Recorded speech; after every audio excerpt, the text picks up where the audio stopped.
महाराष्ट्र क्रांती news, आवाज सर्वसामान्यांचा। मोठी बातमी, शिंदखेड येथील पुलाखाली आढळला तरुणाचा मृतदेह, घातपात की आत्महत्या, चर्चेला उधाण।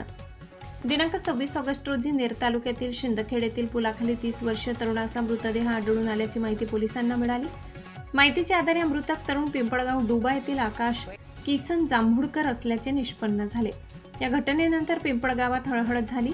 नेर पोलिसांनी घटनेचा तपास गांभीर्याने सुरू केला असून मृत उत्तरीय तपासणीसाठी ग्रामीण रुग्णालय नेर येथे पाठविण्यात आले।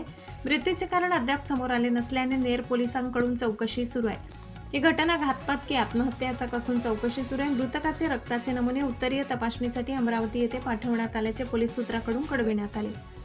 शवविच्छेदनाच्या अहवालानंतर मृत्यूचे नेमके कारण कळेल अशी माहिती मिळाली। डीवायएसपी श्री जयंत सोळंकी यांच्या मार्गदर्शनाखाली नेर पोलीस तपास करीत आहेत। महाराष्ट्र क्रांती न्यूज साठी प्रतिनिधी देवीचंद्र राठोड, नेर, यवतमाळ। अशाच नवनवीन बातम्या पाहण्यासाठी आमच्या महाराष्ट्र क्रांती न्यूज या YouTube चॅनलला लाईक करा, सबस्क्राईब करा आणि बेल आयकॉनला प्रेस करा।